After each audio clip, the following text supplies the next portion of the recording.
ನಮಸ್ಕಾರ ಸ್ನೇಹಿತರೆ, ನಾವು ಈ ಒಂದು ವಿಡಿಯೋದಲ್ಲಿ ಶಿಕ್ಷಕರ ನೇಮಕಾತಿ ಬಗ್ಗೆ ಒಂದಷ್ಟು ಚರ್ಚೆ ಮಾಡ್ತಾ ಹೋಗೋಣ.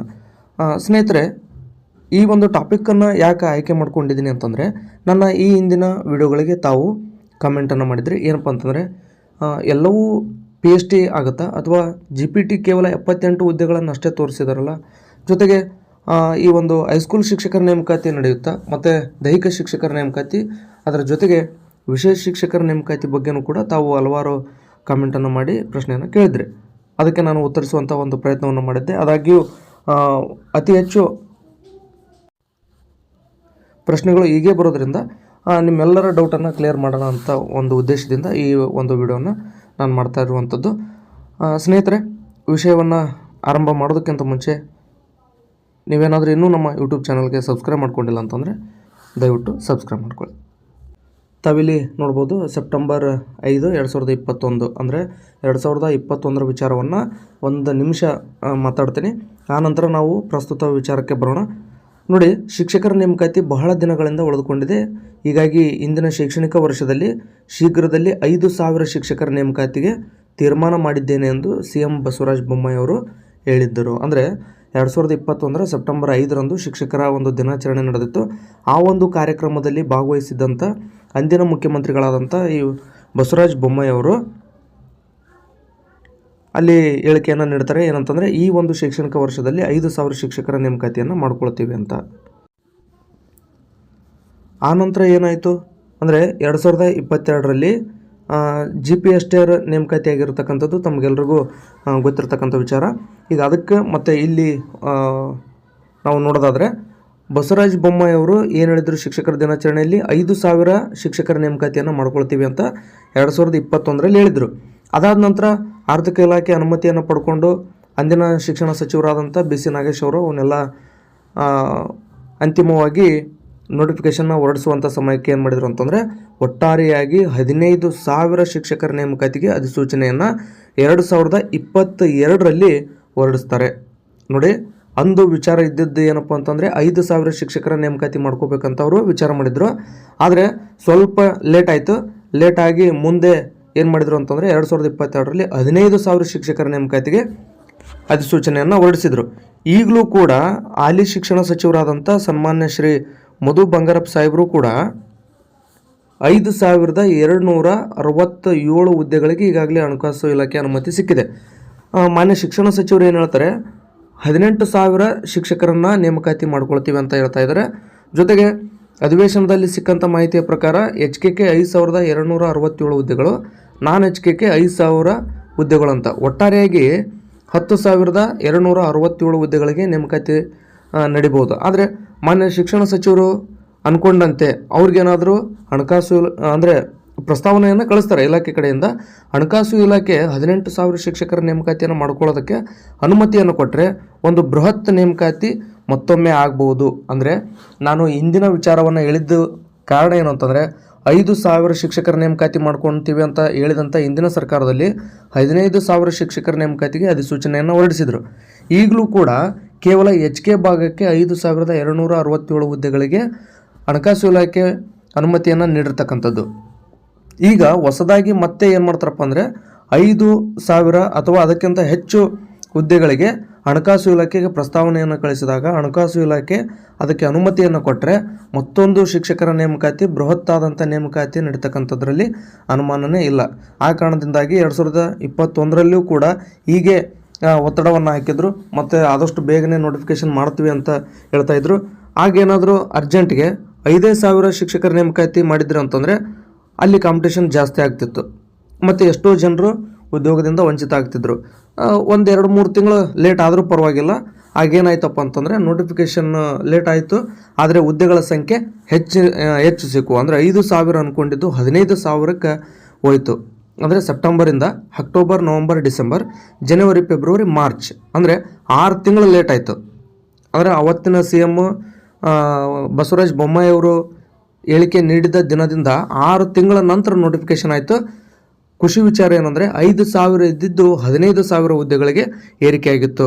ನೋಡಿ, ಸದ್ಯಕ್ಕೆ ಅಂದರೆ ಪ್ರಸ್ತುತಕ್ಕೆ ವಿಚಾರ ಮಾಡೋದಾದರೆ ಈ ಸದ್ದು ಹಣಕಾಸು ಇಲಾಖೆ ಅನುಮತಿಯನ್ನು ನೀಡಿರ್ತಕ್ಕಂಥದ್ದು 5267 ಹುದ್ದೆಗಳಿಗೆ. ಈಗೇನಾದರೂ ನೋಟಿಫಿಕೇಶನ್ ಮಾಡಿದರೆ ಇಷ್ಟು ಹುದ್ದೆಗಳಿಗೆ ನೋಟಿಫಿಕೇಶನ್ ಮಾಡಬೇಕಾಗತ್ತೆ.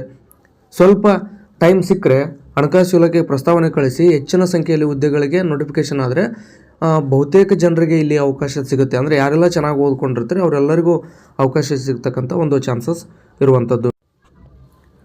ಆ ಕಾರಣದಿಂದಾಗಿ ಯಾವುದೇ ಸಂದರ್ಭದಲ್ಲಾದ್ರೂ ಹಣಕಾಸು ಇಲಾಖೆ ಪ್ರಸ್ತಾವನೆ ಹೋಗ್ಬೋದು, ಅಲ್ಲಿಂದ ಅನುಮತಿ ಸಿಗ್ಬೋದು.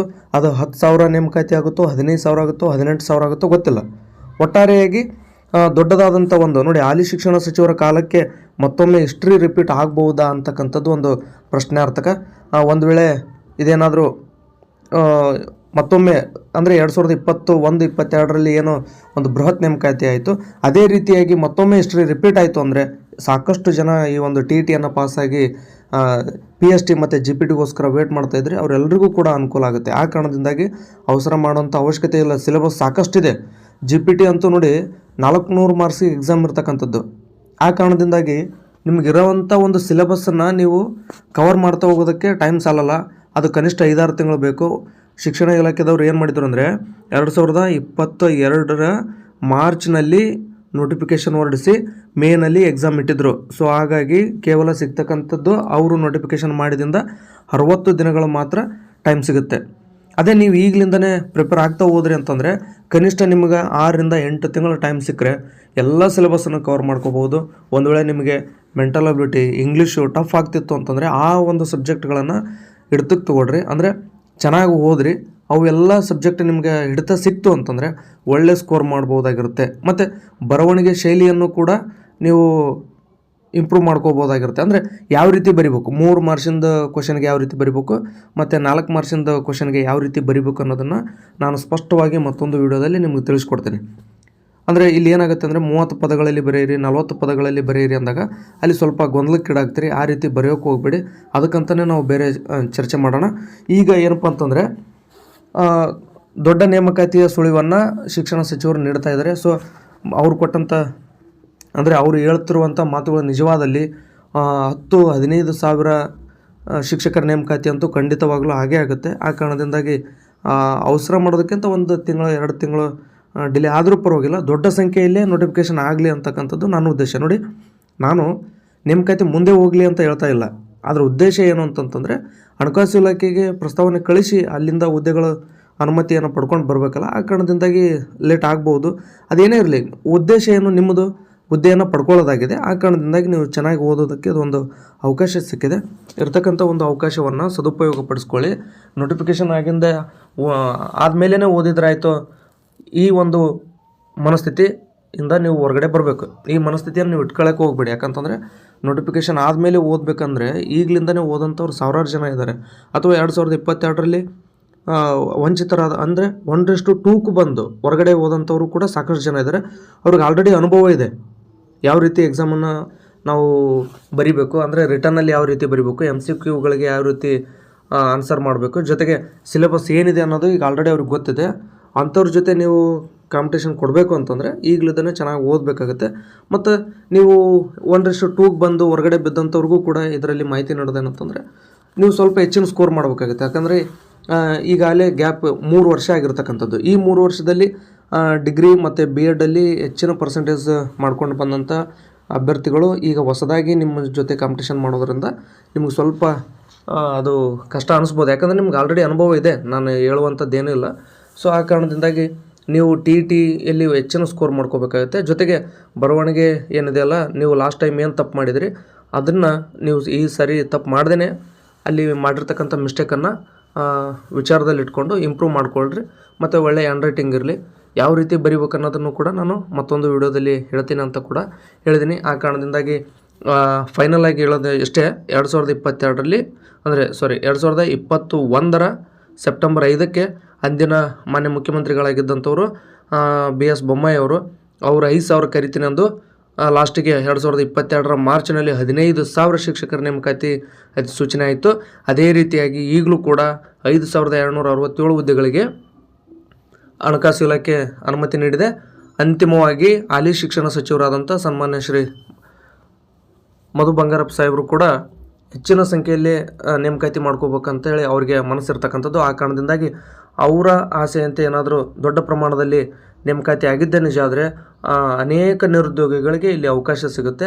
ಆ ಕಾರಣದಿಂದಾಗಿ ಇಂಥ ಒಂದು ಅವಕಾಶದಿಂದ ವಂಚಿತರಾಗಬೇಡಿ. ಯಾಕಂದರೆ ಈಗ ಆಲ್ರೆಡಿ ಎಕ್ಸಾಮ್ ಈಗೇನು 2022ರಲ್ಲಿ ನೀವು ಎಕ್ಸಾಮನ್ನು ಬರೆದಿರ್ತಿರಲ್ಲ, ಅಂಥವ್ರಿಗೆ ಅನುಭವ ಇದೆ. ಯಾಕಂದರೆ 2022ರ ನಂತರ ಈಗ 3 ವರ್ಷಗಳ ನಂತರ ನಡೀತಿರುವಂಥ ಇದು ಒಂದು ಮೊದಲ ಪರೀಕ್ಷೆ. ಅಂದರೆ 2022ರ ನಂತರ ಯಾವುದೇ ಶಿಕ್ಷಕರ ನೇಮಕಾತಿ ಪರೀಕ್ಷೆಗಳು ನಡೆದಿಲ್ಲ. ಇದೇ ಮೊದಲ ಬಾರಿಗೆ ನೋಟಿಫಿಕೇಷನ್ ಆಗ್ತಕ್ಕಂಥ ಚಾನ್ಸಸ್ ಇರೋದರಿಂದ ಈ ಅವಕಾಶವನ್ನು ಕಳ್ಕೊಂಡ್ರೆ ಅಂದ್ರೆ ಮತ್ತೆ ನೀವು 2-3 ವರ್ಷಗಳ ಕಾಲ ನಿಮ್ಮ ಒಂದು ಅಮೂಲ್ಯವಾದಂಥ ಸಮಯವನ್ನು ವೇಸ್ಟ್ ಮಾಡಬೇಕಾಗತ್ತೆ. ಆ ಕಾರಣಕ್ಕೋಸ್ಕರ ಇಲ್ಲಿ ನೀವು ಯಾವುದೇ ಕಾರಣದಿಂದ ಅವಕಾಶದಿಂದ ವಂಚಿತರಾಗಬೇಡಿ, ಚೆನ್ನಾಗಿ ಓದಿ ಅಂತ ಹೇಳ್ತಾ ನಾನು ಈ ಒಂದು ವಿಡಿಯೋನ ಇಲ್ಲಿಗೆ ಮುಗಿಸ್ತಾ ಇದ್ದೀನಿ. ಈ ಒಂದು ವಿಡಿಯೋದಿಂದ ನಿಮಗೆ ಅನುಕೂಲ ಆಗಿದೆ ಅಂತ ನಾನು ಭಾವಿಸ್ತೀನಿ. ಯಾಕಂದರೆ ನೀವು ಈ ಒಂದು ವಿಡಿಯೋ ಒಂದು 10 ನಿಮಿಷ ನೋಡಿರ್ಬೋದು ಅಷ್ಟೇ. ಈ ಒಂದು 10 ನಿಮಿಷದಲ್ಲಿ ನಿಮಗೆ ಒಳ್ಳೆಯ ಮಾಹಿತಿಯನ್ನು ನಾನು ನೀಡಿದ್ದೀನಿ ಅನ್ನುವಂಥ ಒಂದು ತೃಪ್ತಿ ನನಗಿದೆ. ಸೊ ಆ ಕಾರಣದಿಂದಾಗಿ ವಿಡಿಯೋ ನೋಡಿದ್ದಕ್ಕಾಗಿ ತಮಗೆಲ್ರಿಗೂ ಧನ್ಯವಾದಗಳನ್ನು ತಿಳಿಸ್ತಾ ಈ ಒಂದು ವಿಡಿಯೋನ ಇಲ್ಲಿಗೆ ಮುಗಿಸ್ತಾ ಇದ್ದೀನಿ. ಧನ್ಯವಾದ.